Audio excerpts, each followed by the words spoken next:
Olá, irmãos! O vídeo já vai começar, mas antes eu gostaria de convidá-lo para uma missão especial.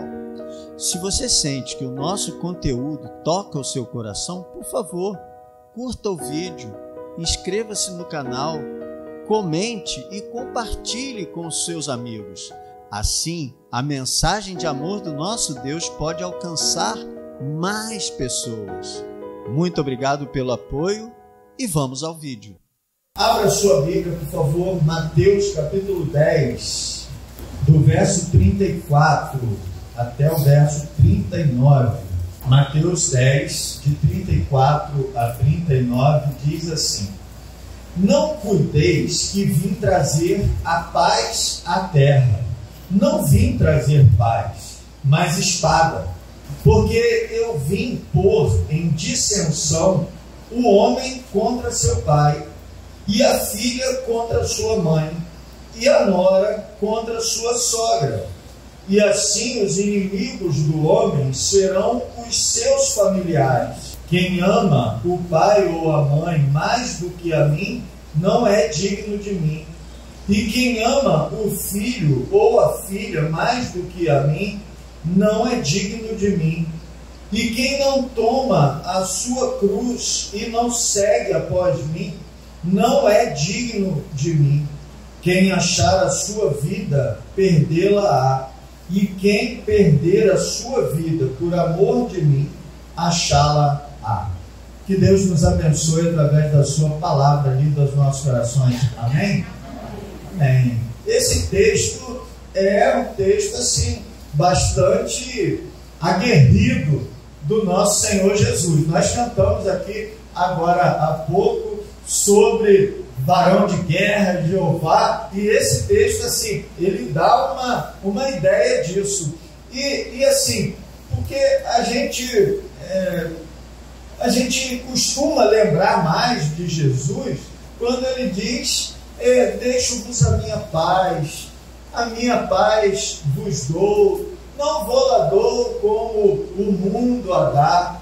A paz de Jesus que excede a todo o entendimento. E esse mesmo Jesus que diz da paz, que deixa a paz, que dá a paz, e que a paz dele excede todo o entendimento. Eu não vim para trazer paz. Eu vim para trazer espada. E a gente pensa logo assim: então Jesus veio para trazer conflito. Jesus veio para trazer guerra. E justo na família, e justo entre pai e filho, entre mãe e filha, justo no ambiente familiar. Jesus veio para trazer espada, para trazer conflito. Se a gente olhar isso em tese, se a gente fizer uma reflexão meramente filosófica, a gente vai achar meios de criticar. Mas quando a gente olha para a realidade da vida, a gente não tem crítica nenhuma a fazer aqui, porque é exatamente o que a gente vê acontecer. E a gente vê acontecer muito. Isso pode já ter acontecido na sua vida. Isso pode ter acontecido na vida de alguém que você conhece. Isso pode estar acontecendo na sua vida. Nesse momento, esta situação está ocorrendo em muitos lugares. Basta uma pessoa aceitar Jesus para ela começar a perceber conflito na sua família. Eu me lembro que quando eu me converti, eu fui olhado torto pelos meus irmãos, porque eles não entendiam que eu tinha me convertido e que eu tinha a minha vida transformada por Jesus. Eles acharam que aquilo era um movimento estratégico da minha parte para levar vantagem com isso. Porque minha mãe era crente minha mãe era muito dedicada na igreja, nós trabalhávamos todos numa empresa familiar e eles pensaram o quê? Agora a mamãe vai dar tudo para vocês.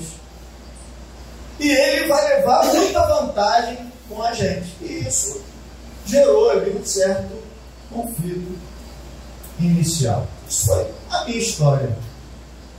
Recentemente, um rapaz, um jovem, que se afastou do Evangelho, ele cresceu na igreja, os pais crentes, ele cresceu na igreja, depois todos os seus irmãos se afastaram do Evangelho, os pais permaneceram. E esse jovem, ele começou a viver práticas homossexuais, ele começou a ter relacionamentos homossexuais, e ele viveu essa situação em sua vida durante muitos anos. E ele conduziu a sua vida dessa maneira durante muitos anos, e os seus irmãos, não essa questão, mas outras questões, conduziram a sua vida para longe de Jesus. Passaram-se muitos anos, uns 15 talvez, mais ou menos, e ele tem um encontro com Jesus. E esse rapaz aceita Jesus em seu coração, se arrepende dos caminhos que trilhou, é perdoado pelo Senhor, retorna para os caminhos de Jesus, retorna para o convívio da igreja, e logo os seus irmãos começam a criticá-lo, porque viam nesse seu comportamento, nessa sua mudança, não uma transformação dada por Jesus, mas uma ideia de levar vantagens familiares. E esta semana eu tenho evangelizado uma pessoa, tenho falado do amor de Deus com ele. Então, todas as semanas eu tenho uma hora de conversa com ele. Ele abriu o coração para ter essa conversa, para a gente fazer esses estudos, e eu tenho conversado sobre isso com ele. E esta semana ele falou comigo, ele falou: olha, pastor, eu tenho certeza que eu quero viver com Jesus, eu tenho certeza que eu quero caminhar com Jesus, eu tenho certeza que eu quero receber a salvação que há em Jesus, mas os meus pais estão brigando comigo por causa disso. Eles estão fazendo o que nunca fizeram antes, porque nós vivíamos numa outra religião e a nossa família tem essa origem numa outra religião, e eles sentem como se eu estivesse traindo toda a nossa família quando eu aceito Jesus e quero viver com Jesus e quero viver na presença de Jesus.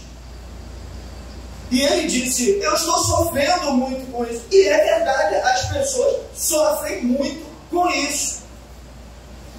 E é um dilema.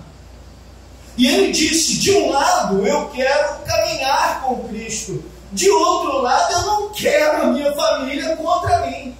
Eu não quero meu pai, minha mãe contra mim, eu não quero meus irmãos contra mim. E é nesse contexto que Jesus traz essa palavra. Ele não está dizendo que nós devemos sair por aí com uma espada na mão e criando conflito com todo mundo, procurando briga com todo mundo. Não, não é isso que ele está dizendo. Ele diz: enquanto depender de vós, tenha paz com todos. Mas o conflito chega a nós. E é nessa direção que ele está falando com os seus discípulos. Se você prestar atenção no capítulo 10, você vai ver que ele está mandando os discípulos irem pregar. Ele está cuidando dos discípulos e ele está mandando os discípulos irem a outras aldeias, irem a outros lugares, testemunharem do amor de Deus, levar a palavra de Deus para as pessoas. E dizendo para os discípulos: olha, vocês vão viver conflitos quando vocês forem. Se vocês vivem esses conflitos dentro de casa, vocês vão viver esses conflitos fora de casa. E então nós olhamos para esse texto e começamos a compreender muito bem o que Jesus está dizendo. Olha, eu não vim trazer paz, porque eu vim para que vocês sejam transformados. Eu vim para que vocês tenham uma vida diferente, para que vocês vivam uma vida nova, uma vida a qual vocês não viveram antes. E isso com certeza traz incômodo para quem vive perto de você. Porque nada incomoda tanto quanto uma pessoa diferente no ninho. Nada incomoda tanto como alguém com quem nós já estávamos acostumados, já estávamos habituados à forma como ele vivia, e agora ele vive diferente. Ainda mais para quem não teve essa transformação.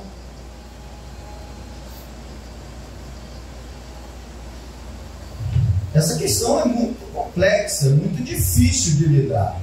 Então Jesus nos tranquiliza. Eu penso que essa palavra é uma palavra tranquilizadora. Porque não é assim, não é uma palavra que nos traz um conflito. É uma palavra que chega porque o conflito acontece. Se você aceitou a Jesus, se você teve a sua vida transformada, isso incomoda alguém. Isso incomoda pessoas. Isso pode incomodar amigos com quem você convivia. Isso pode incomodar familiares, como nós vínhamos dizendo. Isso pode incomodar colegas. Isso pode incomodar pessoas do seu trabalho. Isso pode incomodar pessoas em vários ambientes. O Senhor Jesus escolheu falar da família porque é um ambiente mais particular e é um ambiente próprio de todo mundo, que todo mundo tem a sua família. E é a sua família que se incomoda quando você muda. Imagine um casal que a esposa se converte. Isso não incomoda o marido? Claro que incomoda. E ele, agora você só pensa em igreja, agora você só vai para a igreja, toda hora na igreja. Eu não sei o que você não faz na igreja. E eu vou falando e as pessoas vão entender, é assim mesmo. E aí ele disse assim, ó: o homem contra seu pai, a filha contra sua mãe, porque são as pessoas que têm maior identificação. Ele nem diz assim, a filha com o pai. Embora tem filha que é mais apegada ao pai, mas assim, quem a gente olha de espelho assim é muito... O filho olha o pai, a filha olha a mãe, mas isso serve para todo lado. Nem vou falar da nora contra a sua sogra, porque aqui o conflito não é difícil. Mas olha só, verso 37, não, 36 ainda. E assim os inimigos do homem serão seus familiares. Aqui está dizendo assim, vai acontecer uma inimizade. E isso, por que eu digo que isso é tranquilizador? Porque não é que você está fazendo alguma coisa errada. Porque a gente fica assim, meu Deus, para isso está me acontecendo, eu devo estar fazendo alguma coisa errada. Para o meu pai estar reagindo dessa maneira, eu posso estar fazendo alguma coisa errada. Para minha mãe estar reagindo dessa maneira, eu posso estar fazendo alguma coisa errada. Onde eu estou errando? Para o meu filho reagir dessa maneira, pode ser que eu esteja fazendo alguma coisa errada. Onde eu estou errando? E a gente fica procurando onde nós estamos errando. E Jesus está dizendo, você está errando até não. Você não está errando. O que acontece é um conflito natural. Então você, por mais que você fique triste, aqui a gente não está dizendo assim, não fique triste com isso. Porque a gente fica. Por quê? Porque não é bom receber crítica, irmãos. Não é. Eu pergunto a você, pastor recebe crítica?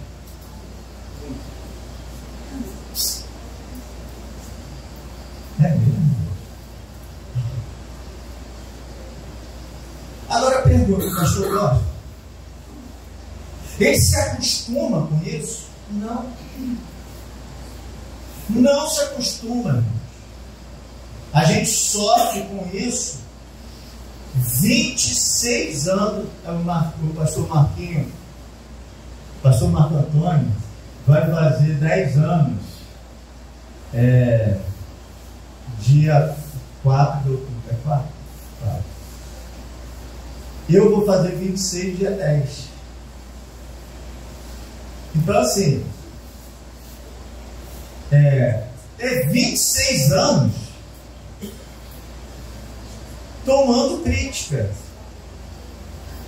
26 anos ouvindo crítica. Agora eu pergunto, você acha que eu acostumei? Não acostumei. Ainda sou. Hoje cedo, hoje eu cheguei mais cedo. Os irmãos que trabalham mais de perto comigo sabem que eu gosto de chegar na hora. Eu me esforço para chegar no horário. Eu não gosto de chegar cedo.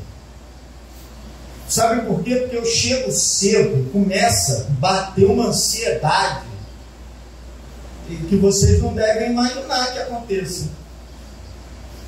Nós estamos acostumados com isso, de frente para trás, de trás para frente. Mas eu não me acostumo com crítica, eu não me acostumo com ansiedade, eu não me acostumo com nada disso. Eu sofro com tudo isso. Mas Jesus me tranquiliza. E você não está fazendo errado. A crítica que você sofre não é porque você está fazendo alguma coisa errada. A crítica que você sofre é porque a outra pessoa não te entende.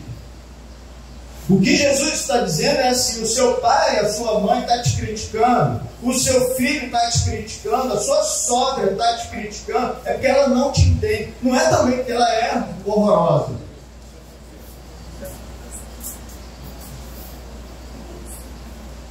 Não é porque a sua sogra é horrorosa que ela te critica. É porque ela não te entende. Porque é difícil entender uma mudança, uma transformação dessa. É muito difícil entender que uma pessoa possa ser transformada dessa maneira. Porque a transformação da qual nós estamos falando é drástica. É grave, é essencial, é na essência da pessoa, é no que há de mais profundo. E você vê essa pessoa sendo transformada nesse tanto, e você não consegue entender que haja uma transformação dessa. E você começa a dar um monte de nomes e a fazer um monte de críticas. E ele diz: olha, confie. Ele é interessante porque ele não dá um jeito. Ele não diz: olha, se te criticarem, você faz o seguinte, bate a mão na mesa que fica tudo quieto. Ele não diz isso. Ele só diz: ó, vai acontecer. Ele não diz o que fazer. Sabe por quê? Eu não tenho o que fazer. É conviver, é administrar, é pacificar o seu coração, apesar das críticas. Porque, irmãos, a gente gosta muito de resolver coisas. Então, olha, pastor, é o seguinte: tem um irmão aí que, ó, Ele está criticando o senhor aí. O senhor está fazendo assim, assim, assim, ele está dizendo que não podia.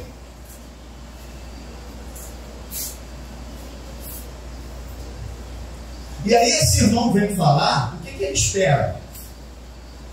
Ele espera que eu diga: vou lá dar um jeito nisso agora.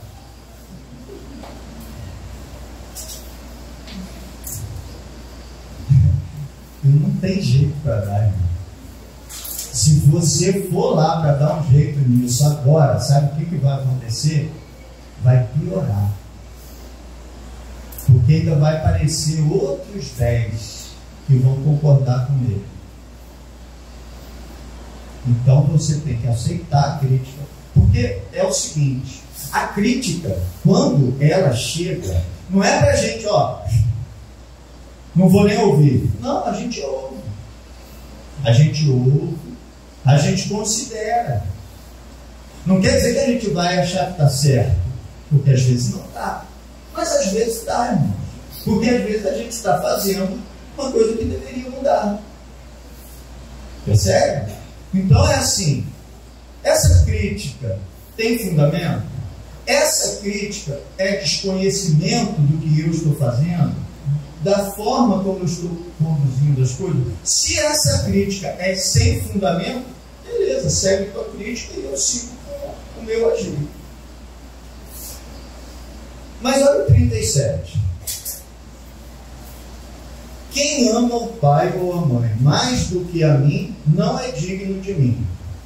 Então, se você tomou uma decisão de viver com Cristo, de fazer o que Cristo te orienta a fazer, de deixar a sua vida ser transformada por Cristo, e você está recebendo uma crítica do seu familiar, seja de outra pessoa qualquer, você está recebendo uma crítica, você vai fazer a vontade dessa pessoa que criticou ou a vontade de Jesus?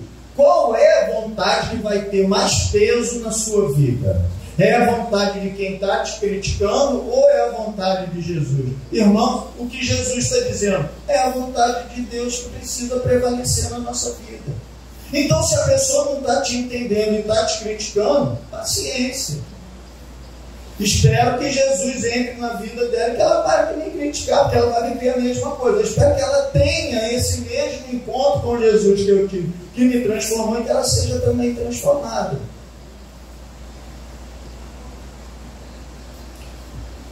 Quem não toma, verso 38, quem não toma a sua cruz e não segue após mim, não é digno de mim. A salvação, o meio da salvação é a cruz. Hoje pela manhã teve uma discussão aqui na EBD sobre a cruz de Cristo, sobre o significado da cruz, a cruz está vazia e tal. Mas aqui o Senhor está se utilizando da cruz, não a cruz dele, mas a nossa cruz. Quem não toma a sua cruz. Então é assim: quando você aceita Jesus, quando você vive essa transformação que Jesus transforma, você toma uma cruz, você pega uma cruz para carregar. Porque a cruz é diferente de um fardo. Porque o fardo você não escolhe, o fardo ele vem em cima de você. Então, quando você adoece, você não tem escolha. A doença veio, você tem que lidar com ela. Porque quando você tem uma crise no casamento, isso não é uma escolha. A crise vem, você tem que lidar com ela, você tem que carregar. Quando você tem um problema do seu filho que está te dando problema, você não escolheu aquilo ali veio, você tem que carregar. Não tem escolha. Aí, muitas coisas da nossa vida é fardo, não tem escolha, tem que carregar aí, irmão. Tem que carregar aí. Agora, o que Jesus está falando é de escolha. Ele escolheu carregar a cruz. Ele escolheu. Jesus estava onde? Jesus estava lá no céu. Senhor de toda a glória, rodeado pelos anjos, sentado no trono. E ele escolheu baixar a esse mundo, se humilhar. Ele escolheu a cruz. Não, aquela cruz ele poderia ter evitado. Quando ele disse a Deus assim: Senhor, se for possível, passa de mim esse cálice. Se ele insiste naquilo, passava. Ele é o Senhor. Mas aí ele diz: contudo, faça essa tua vontade. A escolha dele estava ali. Ele escolheu carregar aquela cruz. Ele escolheu ir com aquela cruz até o fim. Então, quando nós aceitamos a Jesus, quando nós recebemos a Jesus, nós temos que carregar a nossa cruz, tomar a nossa cruz e seguir. Ser discípulo de Jesus é carregar uma cruz como Jesus carregou. E essa cruz é escolha. Por isso que o familiar vem e critica. Você tem que escolher. E é o seguinte: todo dia você tem que escolher a cruz.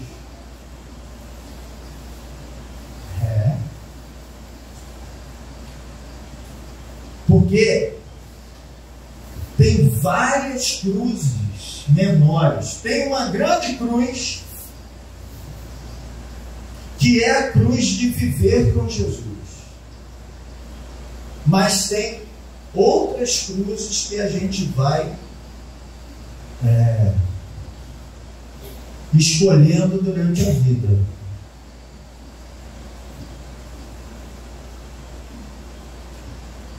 Quando eu aceitei ser pastor, eu podia ter recusado. Porque eu vou te contar um negócio. Alguns irmãos aqui já sabem disso. Eu nunca quis ser pastor. Nunca. Eu não entrei para o seminário para ser pastor. Não pensava nisso. Eu vivi toda a minha vida olhando o pastor lá na frente, dizendo assim: jamais. Não gostava de gravata, continuo gostando. Não gostava de terno, continuo gostando. Um monte de coisa que a figura pastoral para mim eu não gostava.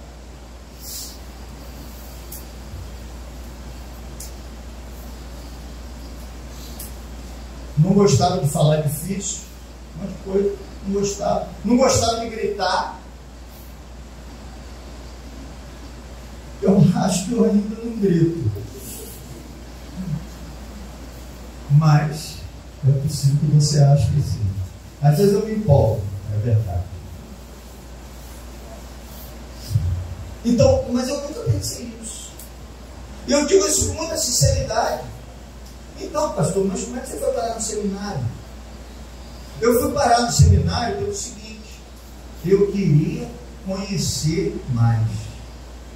Eu queria ter mais certeza daquilo que eu estava vivendo. Eu sabia que eu tinha Jesus no meu coração. Eu sabia que Jesus tinha transformado na minha vida. Eu sabia que Jesus era meu Salvador. Mas eu sabia também que tinha um monte de coisas outras que eu não sabia. E eu pensava assim: o seminário vai ser um lugar onde eu vou aprender essas coisas que eu não sei. Onde eu vou ter certeza das coisas que eu tenho dúvida.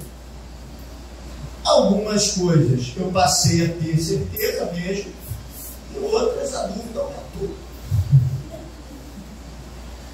Mas aí, quando eu cheguei lá no seminário, eu comecei a estudar,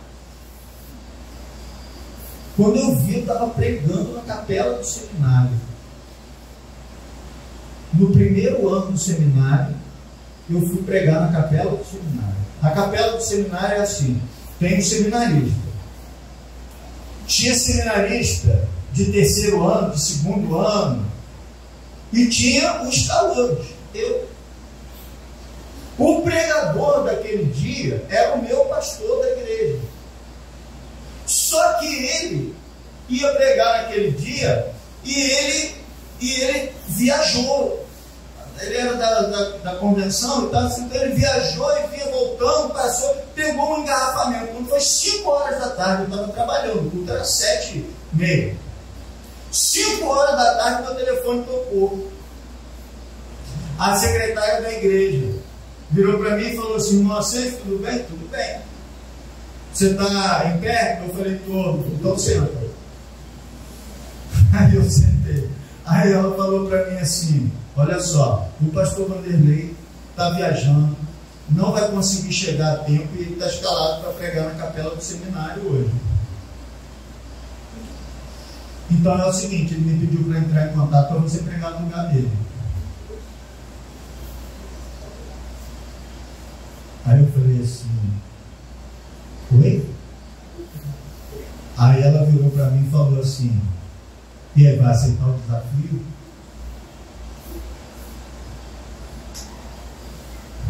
Aí eu falei assim: foi o pastor que pediu para você me ligar?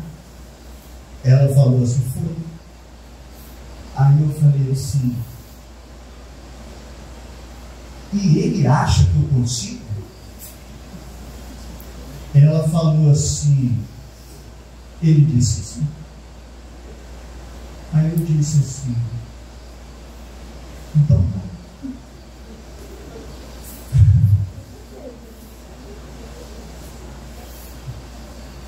Aí eu estava sentado, eu desliguei o telefone. Quando eu levantei, irmãos, isso é a coisa mais incrível da vida.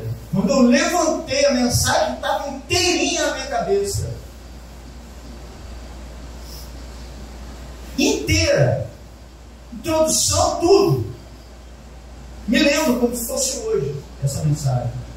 Aí eu levantei a mensagem inteira, eu anotei. 6 horas fechei o comércio, fechei, me arrumei e fui. Chegou lá, preguei. Entreguei a mensagem. Aí quando chegou no final, o seminarista eu estava no primeiro, pastor Noriedson, que na época era seminarista um ano depois de mim. Aí o Noriedson virou para mim e falou assim: Deus falou muitas coisas para a gente hoje, inclusive que é possível Ele abençoar a gente através de um calouro. Eu falei: obrigado. E aí eu comecei a viver esse tipo de experiência com Deus, e Deus me chamou. Mas eu podia recusar. Podia. Como muitos colegas recusam. Outro dia eu estava conversando com um colega e ele disse: eu recusei durante 20 anos. Aí eu falei: e aí, depois desses 20 anos? Depois eu não consegui recusar nada. Então, assim, tem muita cruz. A gente pode. Então, se você tem o seu familiar, você pode não falar de Jesus para ele. É uma escolha. Você pode falar. Então, o que Jesus está dizendo de cruz é assim: quem não toma a sua cruz. Porque se ele está dizendo quem não toma a sua cruz, é porque é possível não tomar. É possível não fazer essas escolhas. É possível não... Irmãos, eu estou falando de pastor porque é a minha situação, mas tem tantas outras. Tem um irmão que é diácono. E o irmão pode dizer assim: poxa vida, que cruz é essa? E eu tomei essa cruz porque eu concordei com isso. Tem um irmão que é vice-presidente da igreja, ele aceitou essa cruz. Tem um irmão que é ministro de louvor, ele aceitou essa cruz. Tem um irmão que é zelador da igreja, ele aceitou essa cruz. Ele pode rejeitar? Pode rejeitar. Todo mundo aqui pode rejeitar. Mas olha o que Jesus diz: Quem não toma a sua cruz e não segue após mim, não é digno de mim. Porque ele está dizendo, eu mesmo poderia ter rejeitado, mas eu não rejeitei. Que bom, glória a Deus, que bom que Jesus não rejeitou a cruz. Verso 39, olha como ele encerra isso aí. Quem achar a sua vida, perdê-la-á.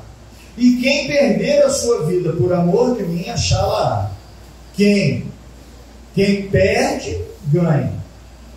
Quem ganha, perde. Se você quiser ganhar as coisas, você perde. Se você aceitar perder, você ganha. Como é que é isso? Jesus estava onde? Antes. Ele estava lá no seu trono, rodeado e servido pelos anjos, à direita de Deus, o Verbo.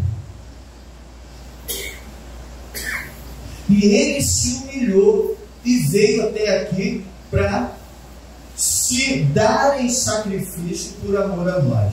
Agora eu pergunto uma coisa a você. Por que Jesus se humilhou tanto? Ele podia ter se humilhado menos? Que diferença faria? Eu pergunto a você.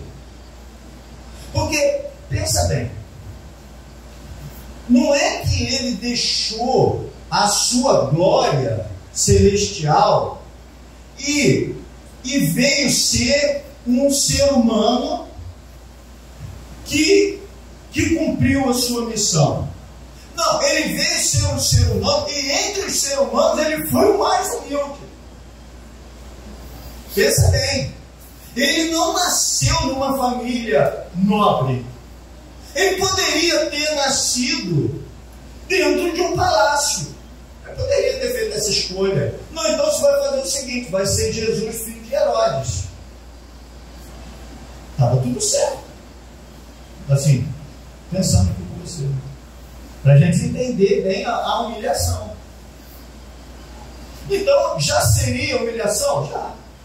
Pô, saiu do trono celestial para o trono humano. Podia ser filho de Herodes. Nossa, mas Herodes não. Vamos encontrar outro aí. Podia ser filho de um nobre. Podia. De uma pessoa importante. Poderia ser filho, sei lá, de Zaqueu. Uma pessoa mais importante, uma pessoa abastada, e ele teria uma vida confortável, tranquila, tudo sossegado, estudaria nas melhores escolas, e seria, e é isso aí. Mas ele vai nascer filho de uma pessoa humilde, de uma cidade humilde, que hoje nós nem chamaríamos de cidade. Pensa Nazaré, a gente pensa, Nazaré,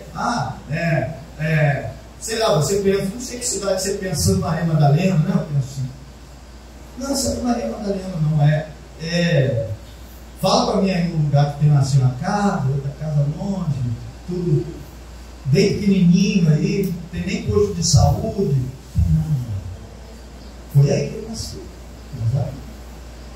E ele nasceu, ainda nasceu fora da cidade, no estábulo, junto aonde tinha boi, e foi aí. Não foi maternidade. Por que ele viveu essa? E ele viveu essa vida humilde. Ele chega um ponto já no seu ministério e diz assim: porque eu não tenho aonde recostar minha cabeça.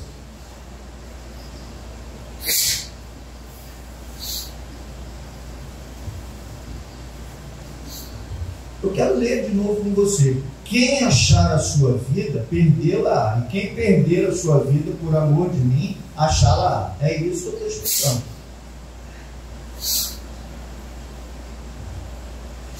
Ele viveu, Jesus viveu toda a sua vida apenas com o que era necessário, sem nenhum luxo, sem nada a mais do que o necessário. Ele está dizendo isso aqui no capítulo 10, quando ele manda os seus discípulos. Ele diz assim, ó,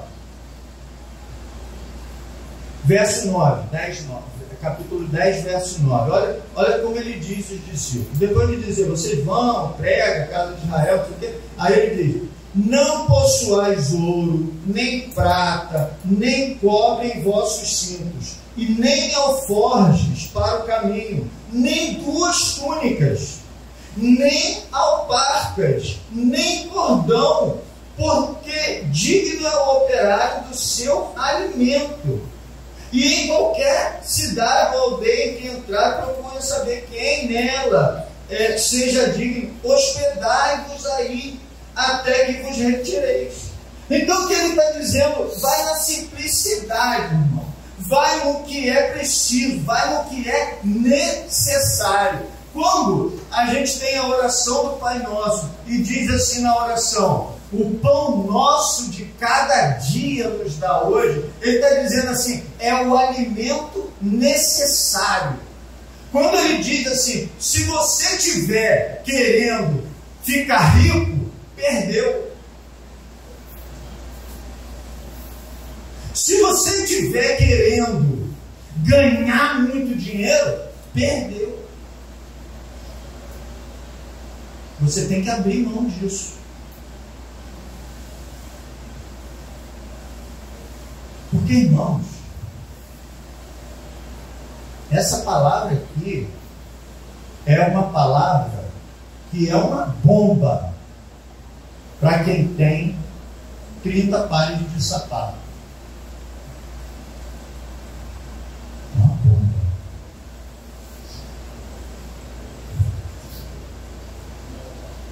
É uma bomba para quem tem o olho grande.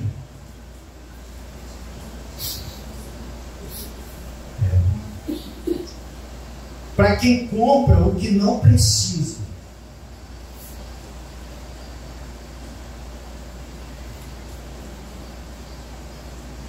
É o pão nosso de cada dia nos dá hoje. É o necessário. Jesus viveu com o estritamente necessário. E ele está ensinando para a gente que a gente deve viver com o necessário. Que a gente deve achar satisfação naquilo que é o necessário. Porque tudo em demasia é ruim. Pensa bem. Comida é bom? Bom. Mas comida em demasia.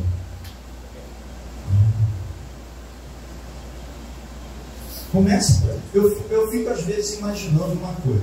O ser humano parece que ele recebeu uma programação. A forma como a gente lida com o alimento recebeu uma programação do tempo que não existia geladeira. Então assim, porque no tempo que não existia geladeira, quando você conseguia um alimento, você precisava comer muito e fazer uma reserva de gordura para poder você suportar o dia que não tinha o alimento. Só que agora a gente tem geladeira. Então você comprou o alimento, você come o que você precisa, e o que você não precisa, você guarda na geladeira. Ainda mais agora que tem freezer. Irmãos, por quê? Você já prestou atenção? A gente só gosta do troço que engorda. A gente é programado para engordar. Pensa bem. Bota uma bandeja de batata frita e bota uma bandeja de alface. Aonde que a gente vai, irmão? Bota uma bandeja de bacon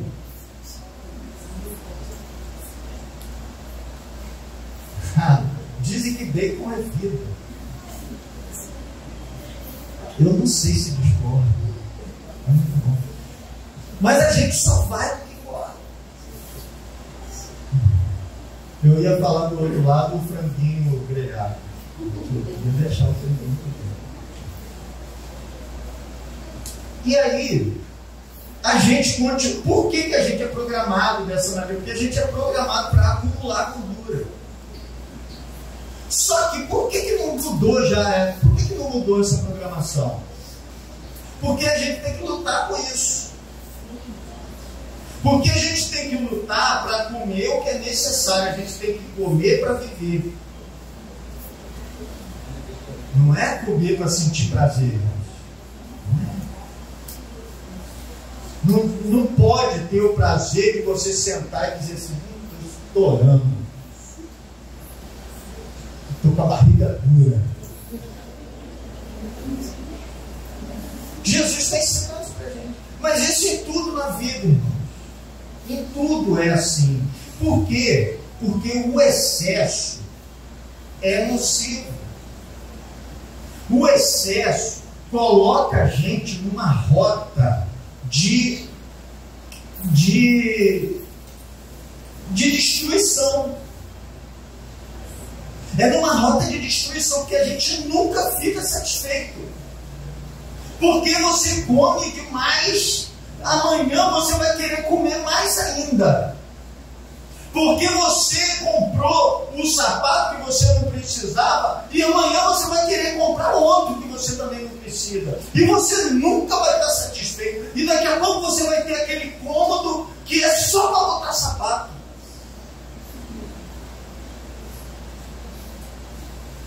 Seja sapato, roupa, qualquer coisa.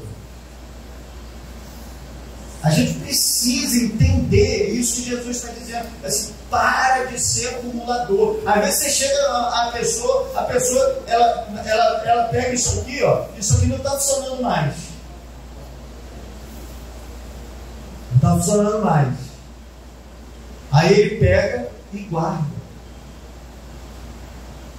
Aí você pergunta: está guardando isso aí para quê?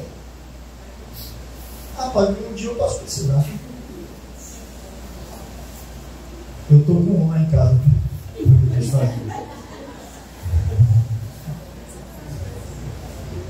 Porque um dia eu posso precisar, não vai precisar nunca, irmão. É o necessário. Mas por que ele está dizendo isso? Por que Jesus está preocupado com isso? Porque ele não quer a gente numa rota de acumulação.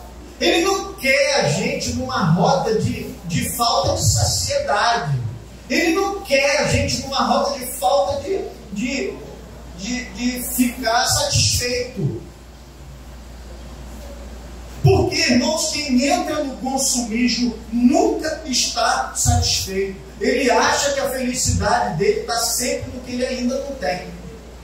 E aí, quando ele consegue aquilo, aí ele fica triste porque tem outro na frente que ele também não tem. E a pessoa passa a vida insatisfeita e lutando e se matando e se acabando. Ontem meu filho falou para mim, ele falou assim: pai, olha só, se liguem, você e minha mãe estão trabalhando demais. Isso não está normal, não. Porque toda vez que eu venho aqui, eu vejo vocês aí trabalhando direto. Ontem o médico passou o dia inteiro corrigindo prova.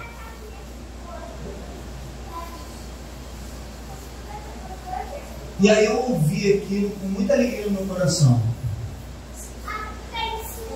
Porque ele está cuidando de mim. E a gente tem que se cuidar, irmão. E aí é interessante porque ele falou isso comigo e eu penso que palavra aqui na minha cabeça. E é assim, é isso, irmão, que eu quero deixar para você nessa noite. Fique satisfeito com o necessário. Deixe de achar que a sua satisfação está no que você ainda não tem. A sua satisfação está em fazer a vontade de Deus. A sua satisfação está em viver a vontade de Deus. Talvez você precise de menos do que você tem. Talvez você precise diminuir o seu consumo. Você precise diminuir o conseguir coisas. Talvez seja necessário nessa noite. Deus está cuidando de você, meu irmão. Assim como meu filho falou, trabalha menos. Ele ainda falou para mim assim: a Bíblia diz isso. A Bíblia diz que você tem que trabalhar 6 dias e descansar 1. Ele perguntou para mim: que dia que você descansa? Aí eu falei: eu preciso organizar meu sábado.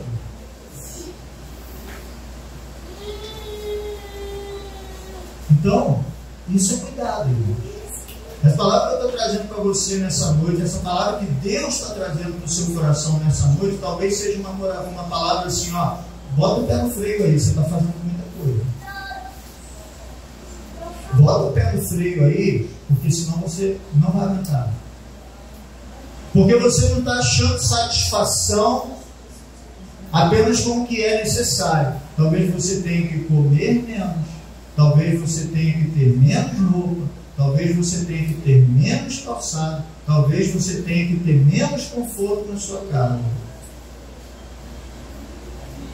Porque você deve estar satisfeito com o necessário. Porque quando a gente acha satisfação no necessário, a gente consegue servir a Deus. Quando a gente não acha satisfação no necessário, a gente vai não ter tempo para servir a Deus. Quando a gente não acha satisfação no necessário, a gente não vai ter recurso para entregar o dízimo. A gente não vai ter recurso para entregar a oferta. A gente não vai ter recurso porque a gente precisa comprar isso, comprar aquilo, comprar aquilo. Nosso Senhor Jesus viveu uma vida humilde e mostra para nós que esse é o caminho de quem serve a Deus. Que Deus te abençoe. Que você compreenda a bênção que é a felicidade, a satisfação com o necessário. Que Deus te abençoe nas suas reflexões, que eu sei que você vai levar para casa. Pai querido, muito obrigado por essa noite, essa palavra aos nossos corações, uma palavra forte, abençoada. Nós queremos te pedir que o Senhor abençoe nossa vida, nossas decisões, que a gente aceite a cruz que o Senhor coloca diante de nós, que nós possamos ter os corações abertos para receber as incumbências que o Senhor nos dá, aquilo que vem do Senhor, e para que nós, ó Deus, possamos diminuir o consumo daquilo que não é necessário, para vivermos para a honra e glória do Teu nome, para vivermos do jeito que o Senhor nos fez para viver. Essa é a nossa oração, em nome de Jesus.